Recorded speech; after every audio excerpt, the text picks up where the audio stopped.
I will also now try to make a kind of brief conceptual introduction to the first presentation, because the first presentation from Christian Nirvana Damato relates to a book that they just released. And the book itself is very approachable, and there's so much you can get from it. But the actual premise of the book is slightly more complicated. The interrogation or the intervention that the book is making is not that simple. And even on the surface, it might even come as a strange statement to make. So when we're talking about the idea of desire, maybe I don't need to introduce to anyone here that within critical theory and contemporary philosophy, we tend to treat desire as this chaotic, emancipatory force. And we get this, of course, from writers like Deleuze and Guattari. But there's an interesting thing about this that we learned when we did our first book 3 years ago, Technically Man Dwells Upon This Earth, because we still lived in Cyprus back then. And so it was the first time in Cyprus that we were trying to sort of talk to people that we knew there about these books that we were producing. And I remember there was someone in Cyprus who was an extremely well-read, extremely precise mathematician and philosopher. And they sort of, one time they picked up this book that we had released and they said to us, yeah, good stuff. I said, do you mind to elaborate? Because like, we're in a bit of an echo chamber here where we don't necessarily get much feedback. So I'd really love to know what you mean by good stuff. And he said, the simplest way to put it is that as someone who was studying philosophy and teaching philosophy in London for many, many years, and who was very, very devoted to the works of Deleuze and Guattari, he actually considered himself to be a recovering Deleuzian. And this idea has stuck in my mind since that day, that we are all here aroused and excited by the idea of this emancipatory quality of desire. But I think at the same time, there is a certain drunkenness that can come with this. And so it is up to us from the progressive, liberatory, emancipatory, leftist kind of perspective to keep ourselves in check. So I think that when we introduce Retrograde Prometheus, which is the book that Christian has written, as something that is making an intervention against this idea of desire as this wholly chaotic and emancipatory thing, it's coming from a perspective that I think that we all share here. It's not so much a rejection of what we feel and what we relate to, but more an opportunity to just keep ourselves in check and understand what we are actually arguing for here.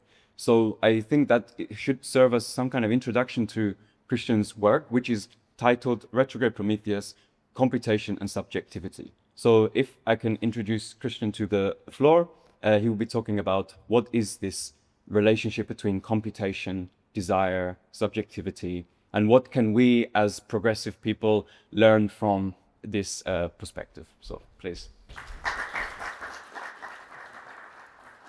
My latest work I'm presenting here today, it's a book that I particularly care about for the simple fact that contains a conceptualization that change the perspective regarding one of the main philosophical topics that I'm questioning in the last years.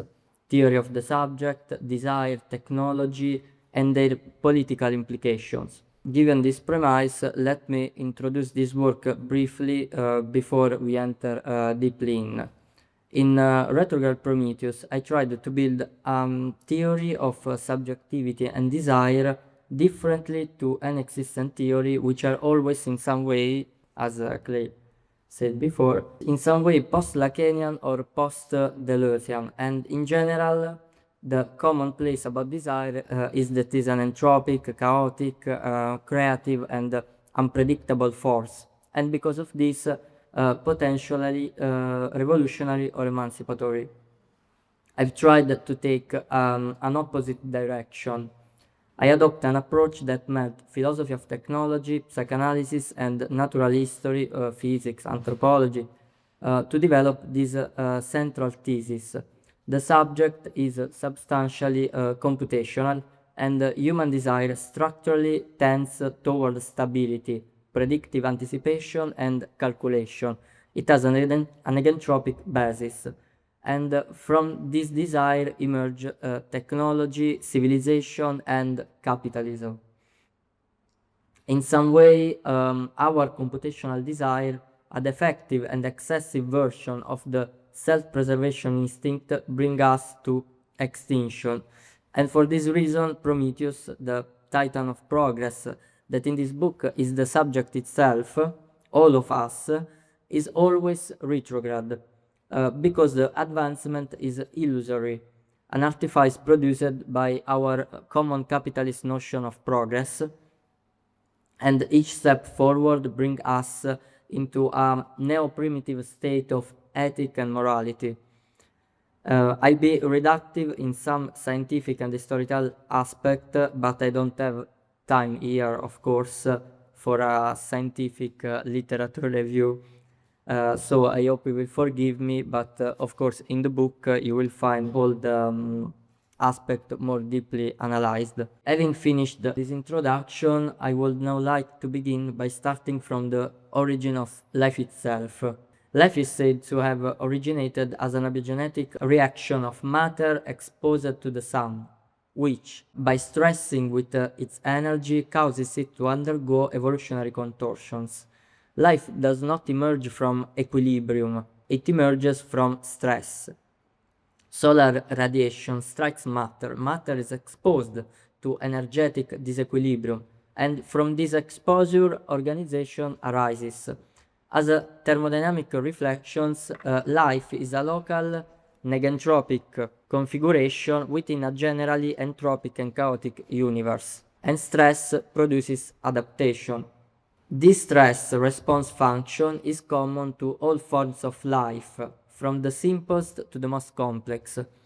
And in macroevolutionary terms, the brain is the organ that by nature operates on the basis of anticipation, since every form of adaptation must be understood as the ability to predict stress factors coming from the environment and from mutations within the organism itself, and to act or react preventively. One example, in computational neurosciences, the concept of active inference mathematically demonstrates how every living organism reasons in order to reduce entropy, thus avoiding uncertainty and acquiring as much information as possible from the environment. So we are biologically computational, primarily as a matter of survival. Another example, according to evolutionary theory, following the anthropologist André Leroy-Gourhan and the philosopher Bernard Stiegler, in general, self-awareness emerges in human beings primarily thanks to their lifting themselves off the ground. At a certain stage, upright posture enabled the brain to expand and develop a neural network dense enough to support the emergence of self-awareness, symbolic thought, abstraction, and of course technical exteriorization. A striking example of the convergence between anthropogenesis, technogenesis, and phantagenesis can be found in the oldest historically documented ritual of humanity, the Agnikayana, 800 before Christ in India, whose diagram combines a procedural, algorithmic, and ritual aspect, and the process conceives fantasy and technique, myths and calculation as something inseparable. And also the anthropologist Marshall Salins reminds us how immanentist societies' thought of rituals was a form of science of their time.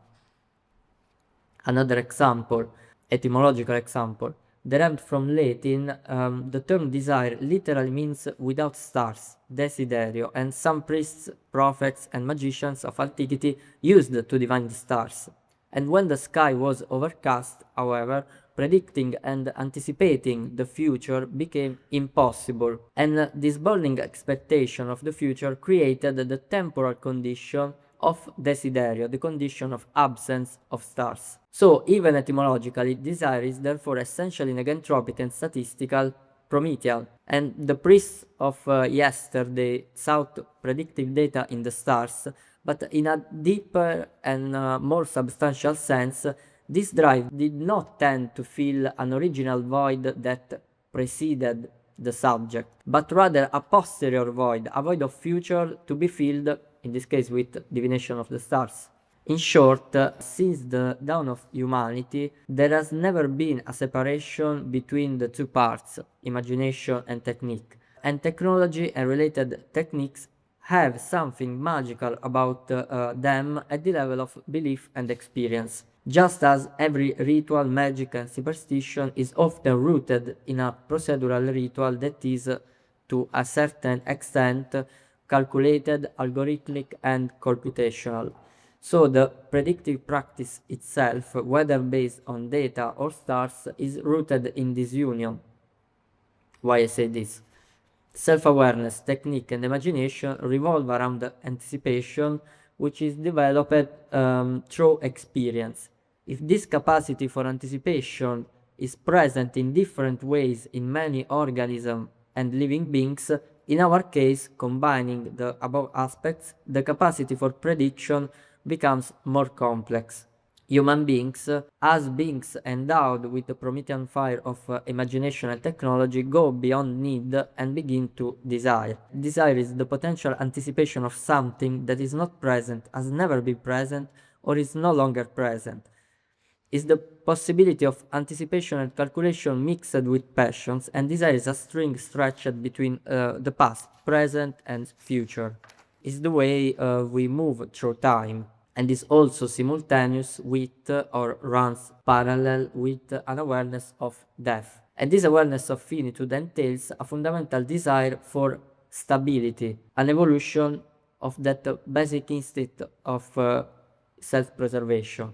In the second chapter of the book, I turn to the historical dimension of the concept of stability. In other words, I try to understand the civilization as the collective amplification of a desire for stability with all its excessive consequences. In The Dawn of Everything, David Graeber and David Wengrow question the two great narratives on the origins of civilization that we'll still find in various forms today, those of Rousseau and Hobbes.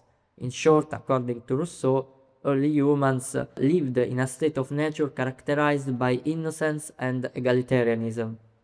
The greatest mistake was for him the agricultural revolution, which triggered the process of civilization that led to private property, cities, wars, laws, and so on. According to Rousseau, therefore, we are originally good. The other great narrative running in direct opposition with Rousseau and is that of Thomas Hobbes' Leviathan. The original human being rather lived in a state of perpetual war, misery, and brutality, a fate tied to a rigidly selfish nature. And for Hobbes, it is precisely thanks to all the repressive apparatus and mechanism that we have made progress. In their book, Graeber and Wengrow seek to dismantle this dichotomy and demonstrate the existence of different forms of society and political organization millennia before agriculture. They call Paleolithical politics, raising the question of why we have become bound to a single model of agriculture. From my perspective, it is here that technology and the desire for stability become progressively linked. We go on and we have Turgot's theory of social evolution that leads to the normalization, that the fact that regardless of the problems, technological progress is inherent in the continuous advancement toward higher stages of civilization. And in 19th century, the idea that technological progress was the engine of history and human liberation was firmly established. In other words, technology converges with the desire for stability and does not care about the price to be paid. We can see how this universally accepted ideology is closely linked to a desire for stability, which has rendered scarce and exploited by those in power as a means of acceleration and domination, starting from a fundamental selfishness. So the desire for stability, hybridizing with violent warmongering and repressive forms of government, also becomes a pretext for exercising pure domination, power, and oppression. Power feeds on the masses' desire for stability, ensuring that the promise of achieving it will garner the high level of consent necessary to carry out any type of action. For example, today in political discourse and communication, we often hear not only the word stability, but also a dangerous cluster of related terms, dangerous in their means, application, and consequences, especially in the authoritarian governments. Security, defense, order, stability. And this constitutes a form of interpellation that mobilizes a primordial fear that in humans that remains ultimately unattainable under late capitalist conditions, stability, peace, or even just quiet. So masses have often accepted the enslavement of others within their societies in exchange for a degree of stability and privilege. And this speaks not only to history, but to a recurring attitude. We must therefore ask whether this form of acceptance is itself a form of slavery, and interrogate our contemporary modes of voluntary servitude. This fundamentally self-preservative tendency of desire follows a kind of mathematical computational logic intertwined with the evolution of social organization, and it was already present in the most ancient civilizations. The development of progress and technological advancement in its current form constitutes a condition in which the registers of capitalist reality reproduce the very functioning of human desire, stability, and its excessive part. They are both its product and its perfect conjunction, which helps explain why capitalism has prevailed. Capitalist ideology channels the desire for stability into a form of excessive and infinite projection through accumulation of goods, stimuli, partners, knowledge, education, money, and so on. So stability, in this case, can only be pursued along a gamified path of enjoyment and sacrifice. Now let us enter in a more speculative psychoanalytic and philosophical realm.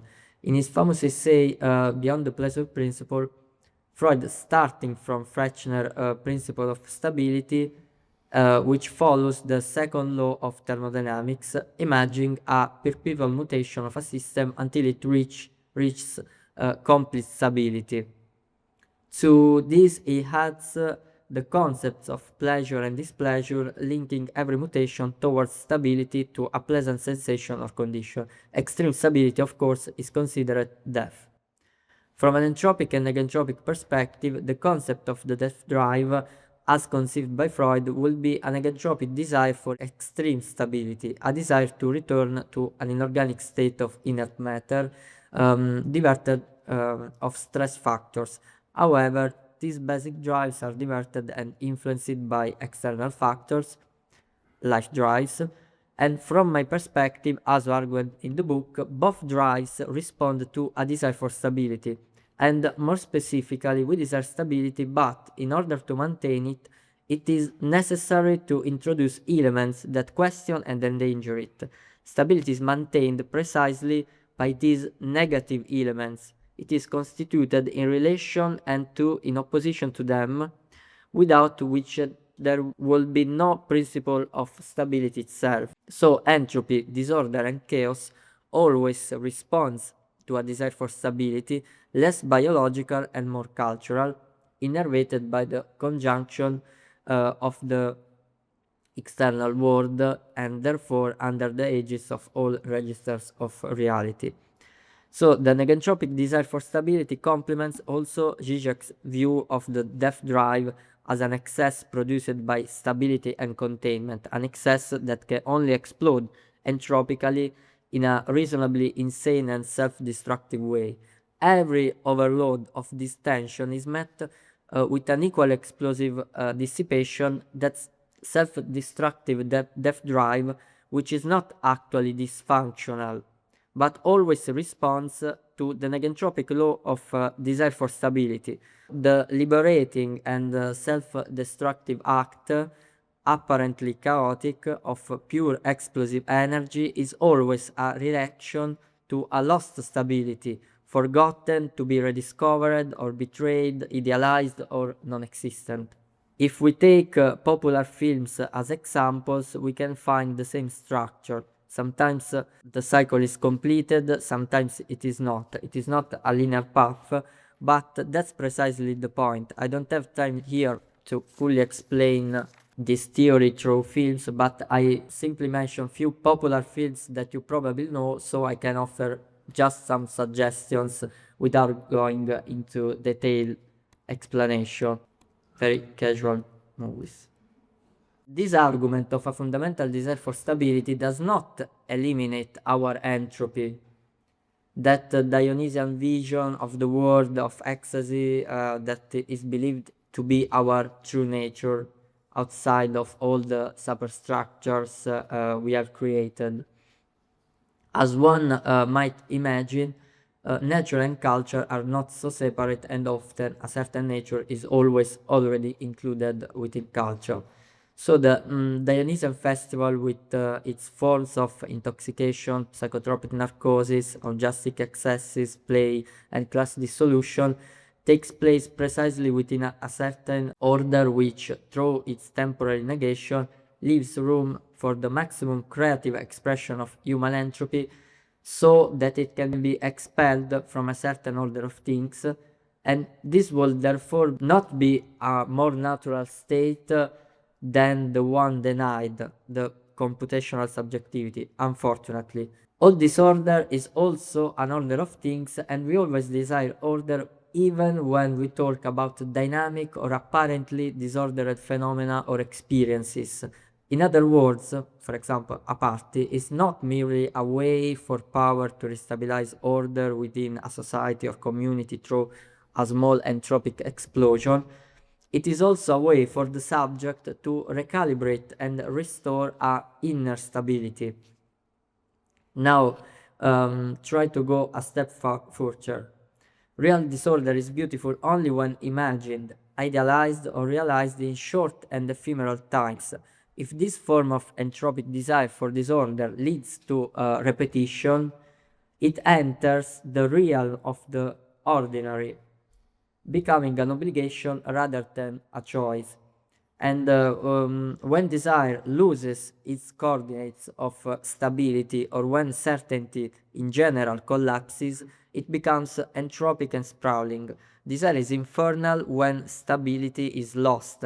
And in a nutshell, disorder is desirable and desired only when it is our choice and not a passive tendency given by repetition or by the impossibility of an alternative, by not knowing what one wants, or by forces beyond one's control. So the negotropic processes of human beings can take many forms, sometimes explicit and sometimes masked by apparent entropy.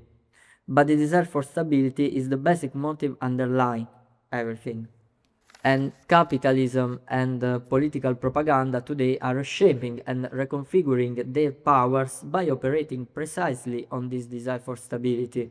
The desire for stability is the fundamental aspect on which the capitalist structure and ideology leverage, mobilizing human beings as support for capitalist reproduction itself, as well as for the expression of its extractivist, colonialist, accumulative, classist, racist, and genocidal logic. Technological evolution is pushing us ever closer to a form of desire and therefore a drive to live, which in the wake of stability is reconfiguring itself with the capitalist apparatus no longer in passive and victimizing terms, but in active ones. We are learning to enjoy this extreme externalized humanization. The desire for stability takes a new form, which I defined in a previous work as a statistical desire, a form of desire that finds its driving force in becoming a number, gamification, the predictability and prediction of the action we want to take, the rejection of error, and the adherence to calculation. So statistical desire, which as such occupies all the space and fields of life, also affects the promise of happiness, which, as I wrote, is culturally constructed as the ability to proceed with the mechanical heaviness of the continuous and anticipated programming of one's life. And I have another diagram, and we see the shift from desire for stability to the excessive dimension. So statistical desire, computation, accumulation, and the entropic desire for power. And they put other movies. And I believe that is an intrinsic element of enjoyment in this statistical desire, an element that shifts us from passive victims to active participants. Statistical desire is an ideology that is internalized and externalized in everyday life. It can be seen everywhere, permeating all areas from work to universities to private life. The digitalization of society, mathematization of being as an opportunity, the predictive and total control of the self, from biometric tracking to tarot cards, from online trading to the datification of performativity, from long-term scheduling to potential dating, from the gamification of relationships to that of education and work. And the list goes on. Are now dominant narratives that will become increasingly stronger because crises and uncertainties reinforce them as a tools of stability, giving them an aura of inevitable necessity. So statistical desire is formed as a technological illusion of accessibility to being the editor and designer of one's own desires in a world dictated by contingencies. And for this reason, technology responds to and challenges that fundamental desire for stability, transforming it into statistical desire and excessively toward increasingly incisive and neurotic forms of automation and mathematization of beings. So the dream, understood as the imaginative possibility and occurrence of the improbable, becomes perfectly integrated into a computational form. The statistically desiring subject dreams through statistical predictions that always show margins of unpredictability. The statistical desire actively synchronizes us with the entropic chaos of technocapitalism, condemning us twice to seek stability, quiet, and peace through maximum acceleration, and to live to enjoy the delirious circus of automatic gestures toward self-realization. So, is simulation our reality? Yes. Edward Castranova calls digital exodus the choice to take refuge in a digital world, preferring it because it opens up surrogate possibilities for personal fulfillment, relationships, and stability that the physical world may not allow. And this effect is essentially an agentropic drive captured by virtual worlds that provide a simulation of stability combined with the removal of the traumatic reality that we may find ourselves living in. Consider, for example, when one plays a video game for more than 6 consecutive hours in the evening. When one goes to sleep, one often continues to think or dream about playing that game. And in addition to being a biological consequence of the brain, from a psychoanalytic point of view, we can imagine this activity as a continuation of the deep reason why gaming was carried out in the first place, a sort of defense, so that we can continue to dream peacefully even while asleep, preventing traumatic reality from intruding into our sleep. Alenka Zupalchik links this dream mechanism to the concept of disavowal, taken by Freud, and pushing this intuition even further. Within what I called a libidinal economy of total gamification, this state of disavowal not only acts as a defense mechanism, but it also becomes a factor of enjoyment, as desire is reflexively reprogrammed in the form of excessive statistical desire. The configuration of a statistical desire and the structuring of a world totalized by a libidinal economy of total gamification is affirmed by a digital exodus that has already taken place in our physical world, in our daily life. We have already escaped our world, we have already entered into a better version, buried within it, a version in which reality itself becomes more bearable because everything is filtered through the form of game. Education, work, sex, relationships, career, politics, war, and death itself. So, to paraphrase Bataille, today's libidinal economy is the affirmation of play even in death. And in a time when progress moves in this way, what we can do?